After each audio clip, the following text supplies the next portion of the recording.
प्रदेश से अभी एक खबर आई कल, बहुत ही अजीब और गरीब खबर कि अब्बास अंसारी की जो है वो विधायकी बहाल हो गई। सवाल ये है कि उनकी विधायकी गई क्यों थी और अब वो जो है वो बहाल कैसे हो गई, जबकि जो है एमएलए और एमपी कोर्ट ने जो है वो उसको 2 साल की सजा दे दी थी और जुर्माना लगा दिया था। उसके बाद जिला अदालत ने जो है वो जमानत तो दी, लेकिन ये कि वो उस पर रोक नहीं लगाया उस फैसले पर। और अब हाई कोर्ट में आकर के जो है वो फैसला ही रोक दिया गया और उनकी विधायकी बहाल हो गई। तो ये क्या कहानी है डॉक्टर साहब, डॉक्टर आनंद प्रकाश तिवारी साहब, आप बताइए। ये अपने आप में बड़ी दिलचस्प कहानी है। और अगर इसके पूरे इतिहास भूगोल को अगर पूरा उठा जी करके डॉक्टर देखें साहब। तो यह भारतीय राजनीति का अपने आप में अभिनव प्रयोग जो आज की तारीख में हो रहा है, आज जो भारतीय राजनीति जहाँ खड़ी है, ये उसकी एक अभिनव कड़ी के रूप में हम देख सकते हैं। अब्बास अंसारी पर चर्चा करने से पहले इनका पूरा पृष्ठभूमि देखिए क्या रहा है। ये लोग खानदानी पॉलिटिकल लोग रहे हैं। कांग्रेस के जमाने से इनके बाबा बड़े कांग्रेसी थे, इनकी नाना वो कांग्रेसी थे, स्वाधीनता सेनानी थे, फौज में थे, माने सम्मानित परिवार है। और कांग्रेस के बाद फिर अगर इन्होंने जब धारा बदली तो ये कम्युनिस्ट पार्टी से संबद्ध हुए। और खास करके मैं चर्चा करूंगा अफजाल की, जो इनके चाचा हैं। अफजाल अफजाल ही क्यों, अफजाल तो था ही। मुख्तार अंसारी जो अब्बास जी के पिता थे, मुख्तार अंसारी, वो भी राजनीति में प्रवेश किए तो भारतीय कम्युनिस्ट पार्टी के ही बैनर से पहला चुनाव वो गाजीपुर से विधानसभा का चुनाव लड़ी थे। और हमें इस बात का वो रहेगा कि मैं उनके चुनाव को देख रहा था, उसमें हमारी जिम्मेदारी थी, खास करके काउंटिंग के समय वो पूरी जिम्मेदारी हमारी जिम्मे थी, मैं उसको देख रहा था, वॉच कर रहा था। लेकिन खैर फिर आगे जाकर के परिवर्तन हुआ। खैर उसके पीछे क्या है कैसे है वो तो अलग की बात है। लेकिन मुख्तार अंसारी का पूरा परिवार ही बड़ा समाजसेवी था, बड़ा समाजसेवी था। और मुख्तार अंसारी खुद भी। लेकिन मुख्तार अंसारी के साथ कई किंवदंतियां जुड़ी कि वो गैंगस्टर है और क्या है। अब वो तो सब तो मुकदमा है, वो करना है। लेकिन आम आदमी के बीच में उनकी छवि बहुत ही अच्छी थी, मुख्तार की भी, अफजाल की भी, क्योंकि उनके साथ पूरा खानदानी परंपरा था, वो सब था। और बीच में जिस तरीके की स्थितियां परिस्थितियां हुई, मुख्तार के ऊपर तमाम मुकदमे लादे गए। और उसके इन सब के बावजूद जेल में रह करके भी लगातार अगर कोई आदमी कहीं की किसी की जनता से उसको मोहब्बत मिल रही है, प्यार मिल रहा है, तो जाहिर सी बात है उसको इस बात को तो स्वीकार करना पड़ेगा जनतंत्र में। और केवल गाजीपुर की ही जनता नहीं, केवल मऊ की ही जनता नहीं, मुख्तार अंसारी जेल में रह के बनारस से भी लड़ने आए थे। और बनारस में भी जो उनकी टक्कर हुई वो मुरली मनोहर जोशी से हुई। मुरली मनोहर जोशी भी कोई छोटे नेता नहीं थे, बड़े नेता थे। और उनसे टक्कर हुई। और बहुत कम वोटों से मुख्तार अंसारी हारे। और वो अभी शायद इसलिए हार गए क्योंकि अंतिम समय में जो पोलराइजेशन हुआ उस समय, जो पोलराइजेशन हुआ अंतिम समय में, उस समय अजय राय भी चुनाव लड़ रहे थे, वो भी नाराज थे भारतीय जनता पार्टी से। और खास करके मुरली मनोहर जोशी के उससे वो भी नाराज होकर आए थे। तो खैर मतलब हमारा मतलब था कि वो केवल गाजीपुर नहीं, वो केवल मऊ नहीं, वो बनारस में भी, और बनारस से पूरे पूर्वांचल में उनका एक तो निश्चित जाहिर सी बात है कि आदमी जनप्रियता थी तभी तो था। तो खैर जो भी स्थिति बनी, फिर उसके बाद मुख्तार अंसारी के ऊपर मुकदमे चलते हैं, उनकी हत्या हो जाती है, सब कुछ होता है। उसके बाद अब्बास का हुआ। अब वो भी एक विलक्षण बात थी कि जिस समय अब्बास अंसारी लड़े उस समय वो लड़े थे ओम प्रकाश राजभर की पार्टी उन्होंने बनाया था, जो भारतीय जनता पार्टी के अंदर गठबंधन में थी, और फिर वहां से बाहर निकल करके आए और समाजवादी पार्टी से उनका गठबंधन हुआ। और ये समाजवादी पार्टी से नहीं लड़े बल्कि उनसे लड़े, ओम प्रकाश राजभर की पार्टी सुभाषपा से ये लड़े और वहां जीते। और फिर कल ये हुआ, और उतना नहीं जीते, ये अखिलेश यादव की उदारता थी कि उनको इतना सम्मान दिए कि वो जितनी सीट मांगे, उनके पास कैंडिडेट नहीं था तो हम लोगों ने उन्हें कैंडिडेट भी दिया। और खास करके उसमें 2 कैंडिडेट तो हमारे जीते, और ये एक तरीके से हमारे कैंडिडेट थे। उनको मऊ की सीट पर उनको हमने इनको अब्बास अंसारी को दिया। और गाजीपुर की एक सीट थी वो जखिनिया, उस पर भी हमारा कैंडिडेट उनको दिया गया, वो लड़े वहां से। जौनपुर का सीट जफराबाद था, उस पर भी वो राय साहब को उनको टिकट दिया गया, हमारे यहाँ से वो लड़े, और उसमें 2 सीट इन्होंने जीता, मऊ की जीता और जफराबाद की जीता। लेकिन जिस तरीके से इनका महत्वाकांक्षी और अपना उलट पलट करने की उनकी राजनीति रही है, बड़बोलापन रहा है, उसके बाद उन्होंने अखिलेश से झगड़ा किया और फिर चले गए सत्ता के लोग में भारतीय जनता पार्टी के पास चले गए। अब वैधानिक रूप से अगर देखा जाए तो ये तो भारतीय जनता पार्टी के सहयोगी थे। अब्बास जी अपने ओराय साहब उनके सहयोगी हैं, लेकिन अपने सहयोगी के पास भी इसलिए ये कहा जाता है, कहा जा सकता है भारतीय जनता पार्टी के पास, उसमें उनके पार्टी में आप रहिए, चाहे उनका बाहर से सपोर्ट कीजिए चाहे अंदर सपोर्ट कीजिए, लेकिन वह जो नफरत की राजनीति है, वो जो घृणा की राजनीति है, उसमें उसमें आपके साथ कोई समझौता नहीं होगा। फल ये हुआ कि अब्बास को के ऊपर भी तरह तरह के मुकदमे लगाए गए, और खास करके उस समय चुनाव के समय में जो सभा हो रही थी, उस सभा में उनकी वर्जन भी बहुत महत्वपूर्ण है। उसने कुछ ज्यादा नहीं कहा था। उसने कहा था कि भाई जो अधिकारी लोग हैं, चुनाव में हर आदमी अपने आप को इम्पोज करता है, अपने आप को जनता से तादाद में स्थापित करता है और बताने की कोशिश करता है जनता से कि हम आपके हर सुख दुख में, हर तरीके के दुख में हम आपके साथ खड़ा रहेंगे, हम आपके साथ खड़ा रह सकते हैं, आपका जो भी कष्ट होगा, दर्द होगा, हम उसका निवारण कर सकते हैं, चाहे पुलिस हो, चाहे पुलिस या प्रशासन या जन, और ये लोग मदद करते भी रहते हैं। उसमें उन्होंने कहा था कि भाई अधिकारियों, सब लोग समझ जाओ, सावधान हो जाओ, जब हम जीतेंगे, जब हमारी सरकार आएगी, तो ऐसे हम नहीं छोड़ देंगे, आपको सबको हिसाब, सबके साथ हिसाब किताब होगा, तब उसके बाद वो होगा। तो ये एक तरीके का पॉलिटिकल, और यही भारतीय जनता पार्टी के लोग, इनके मुख्यमंत्री, इनके शीर्षस्थ नेता किस किस तरीके की हरकत करते हैं, खुलेआम गालियां देते हैं, खुलेआम लाठियां चलवाते हैं, सभा सदन की तो बात छोड़िए, सदन में ये लोग किस तरीके की हरकत करते हैं, इसका आदमी मुल्ला काटेंगे और क्या क्या करके नारा देता है और क्या होता है, लेकिन नहीं, सब उनके ऊपर नहीं होगा। अब्बास अंसारी के ऊपर उसी समय मुकदमा दर्ज कर लिया गया, एफआईआर उनके ऊपर दर्ज कर ली गई थी, उसी समय की गई थी। और जब ये हो गया, उसको 4 अप्रैल 2022 को उनके ऊपर मुकदमा दर्ज किया गया। वहां का एसआई था गंगाराम बिंद, गंगाराम बिंद की शिकायत पर उनका मुकदमा दर्ज किया गया, और उनको धारा 17, 171F, 186, 189, 153A, 120B, इसके तहत उनके ऊपर मुकदमा दर्ज हुआ। ये धाराएं कोई बहुत ऐसी धाराएं नहीं थी उसके बाद भी, लेकिन अब इनको चूंकि करना था, टारगेट पर लेना था, तो वहां से फैसला करवा दिया गया एमपी एमएलए कोर्ट से इन्हें, और फैसला कराया गया। शनिवार के दिन फैसला हुआ। हमारे किस तरीके से लोग प्लानिंग करते हैं, ये तो मूलतः अपराधी लोग, हम लोग बार बार कहते हैं मूलतः अपराधी हैं, तो उस तरीके से ये राजनीति करते हैं, संसदीय राजनीति इनका कोई मतलब नहीं है। नहीं तो इतना तो कम से कम ये रहता है कि जिस आदमी को के खिलाफ फैसला हुआ है, उसको कुछ तो वक्त दीजिए कि वो आगे भी जाकर के न्याय की गुहार कर सके, अपनी बात रख सके, लेकिन नहीं था।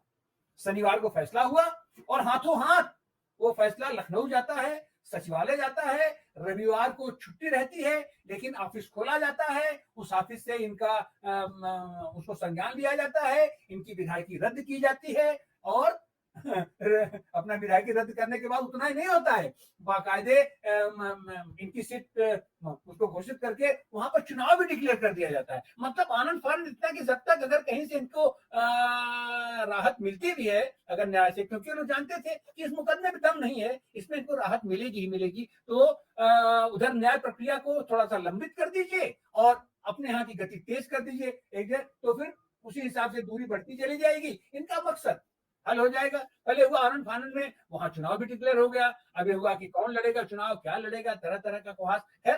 वो वहां समाजवादी पार्टी की तो, और इस बीच ओम प्रकाश राजभर की पार्टी अपना उसके साथ है, तो अलग की बात है, अंदर की बात है, लेकिन अब जाहिर सी बात है, अगर आप घोषणा किए हैं तो समाजवादी पार्टी ने भी तैयारी किया, तो ये कुहास लग रहा था कि उनके परिवार से आएगा, उनका और दूसरा भाई लड़ेगा, उनकी बहन लड़ेगी, उनकी पत्नी लड़ेगी, क्या होगा। खैर वहां पर अभी तक हम लोगों का कुछ नहीं है, लेकिन वो निश्चित था कि हमारा जो भी कैंडिडेट आएगा वो सर्वमान्य कैंडिडेट होगा, और पार्टी का चूंकि वो है ठीक, तो इसलिए, लेकिन ये उम्मीद थी, ये था कि इनकी लाख करने के बावजूद अभी भी हमारी न्याय व्यवस्था पर जिस पर हमको नाज है, गर्व है, कि सब होने के बावजूद अभी हमारी न्यायिक प्रक्रिया में, इन लोगों के तमाम घुसपैठ के बावजूद अभी न्यायिक प्रक्रिया में संवेदनशीलता बची हुई है और कानून के प्रति सम्मान बचा हुआ है। तो उम्मीद तो थी, तो हम लोगों ने अपना कैंडिडेट भी लगभग घोषित कर दिया था कि अगर होगा तो अपना लड़ा जाएगा, लेकिन इस बीच हाई कोर्ट से इन्हें राहत मिल गई।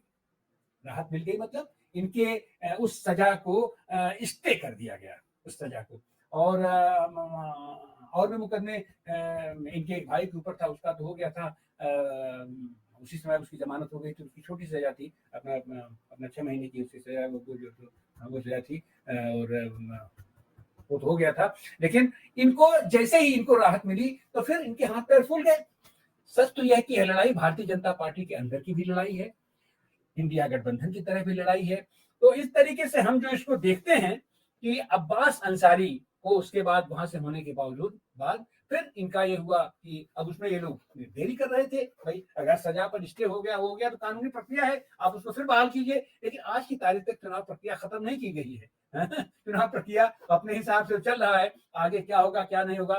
तो यह भारतीय जनतंत्र की का जो तराजू है उस पर तौलने का मामला है कि आज हमारा जनतंत्र कहाँ जा चुका है। एक जगह ये हुआ करता था कि बहुत सारी चीजें स्मृतियां उसके साथ जुड़ी हुई हैं कि पंडित कमलापत त्रिपाठी लड़ रहे थे, उन्होंने मित्र वहां लड़ने चले गए, राजनारायण जी को भी दे दिया गया। राजनारायण जी फकीर आदमी थे, राजनारायण जी जाके धरना दे, आमना सामना लोगों से हो गया, उनको घेर लिए। उन्होंने कहा कि तुम्हारे पास तो पैसा है, हमारे पास पैसा नहीं, मैं कैसे चुनाव लड़ूंगा, तुम तो गाड़ी से चलोगे, हम कैसे लड़ेंगे। तो कमलापति ने उनको गाड़ी की व्यवस्था की।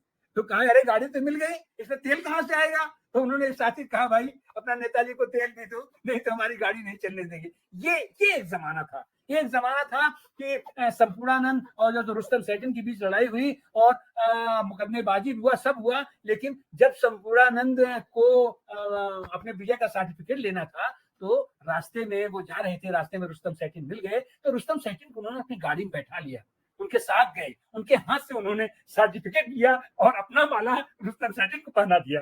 ये जमाना से कौन जनतंत्र हुआ करता था। और आज का जनतंत्र है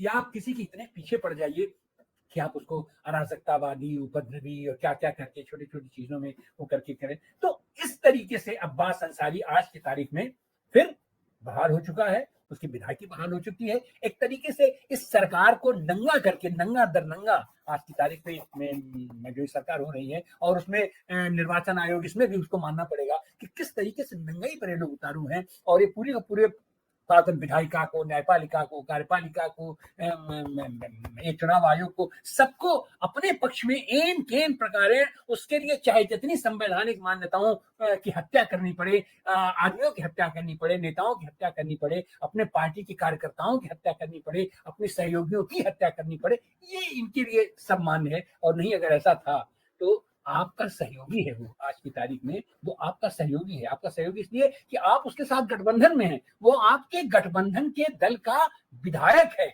उसके साथ भी आप इस तरीके की हरकत करते हैं कि आप उसको न्याय लेने नहीं दे रहे हैं, न्याय पाने नहीं दे रहे हैं। तो अब्बास अंसारी का यह पूरा का पूरा प्रकरण आने वाले दिनों में इसका भी एक इतिहास बनेगा।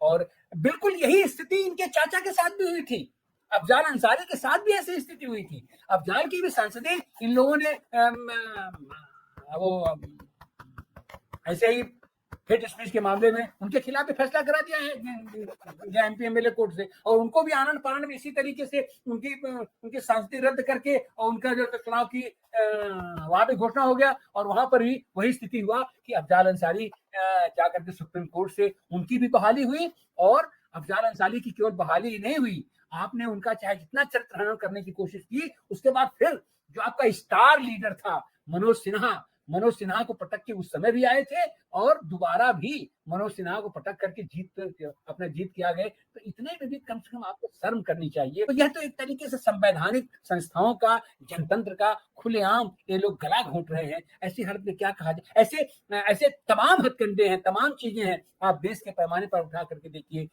तो इनका चंडीगढ़ के चुनाव में क्या हुआ, और आज की तारीख पर तो जिस तरीके से राहुल गांधी ने बिल्कुल खोल करके परत दर परत इनको नंगा किया है, सामने रखा है, उसके बावजूद भी इनकी बेहयाई की स्थिति यह है कि कहते हैं कि एफिडेविट देकर के करो। अरे एफिडेविट भी 18,000 एफिडेविट समाजवादी पार्टी का कि अपने राष्ट्रीय अध्यक्ष जी 18,000 एफिडेविट बंच करके आपके यहाँ दे के रखे हैं।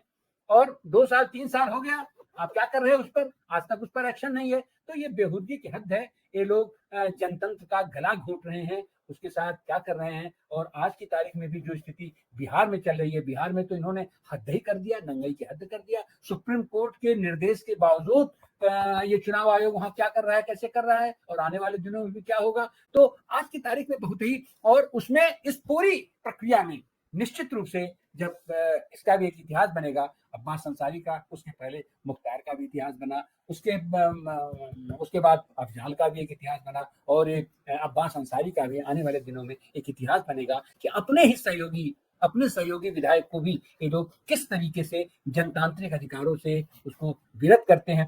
3 साल हो गया उसको अपना विधानसभा का सदस्य हुए, और उसको केवल 2 बार सदन में जाने का मौका दिया गया। एक बार शपथ ग्रहण करने के लिए, और एक बार ऐसे ऐसे जनप्रतिनिधित्व का क्या मतलब है, और ऐसे ऐसे जनप्रतिनिधि का आप सम्मान कर रहे हो, इसको सम्मान कहते हैं।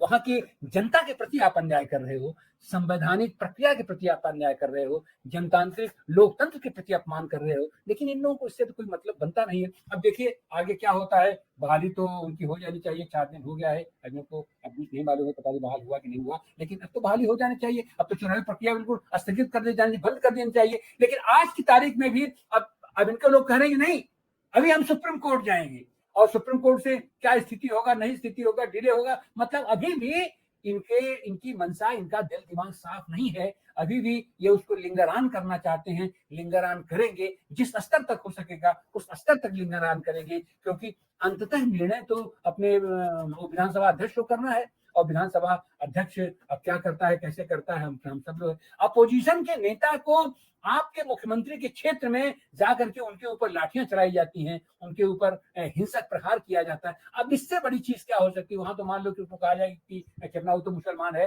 लेकिन माता प्रसाद पांडे पर भी आप इस तरीके का, और अपोजिशन का नेता मतलब वो शैडो मुख्यमंत्री होता है एक तरीके से। जिस स्थिति में दिल्ली संसद में राहुल गांधी है, उसी स्थिति में उत्तर प्रदेश के विधानसभा में माता प्रसाद पांडे हैं, लेकिन उनके साथ भी आप ऐसी हरकत करते हो। तो ये अपने जो इनका वसूल है कि जनतंत्र की हत्या करो, जनता के हितों की हत्या करो, जनप्रतिनिधित्व को मत मानो, तो ऐसी हालत में यही अपने अब्बास के साथ भी ऐसा ही कुछ हो रहा है। हाँ, तो दोस्तों आपने सुना कि अब्बास अंसारी के जो जमानत हुई है, बल्कि उसकी जो उनका ऊपर जो मुकदमा बना और जो जो मरहले से गुजरा, उसके पीछे की राजनीति क्या है, उसमें क्या क्या आयाम है, डॉक्टर आनंद तिवारी साहब हमको बहुत डिटेल में बता रहे थे। आपने सभी निकाला और ये सारी बातें बताई, इसके लिए बहुत बहुत शुक्रिया। हम आइंदा भी आपसे बात करते रहेंगे। धन्यवाद।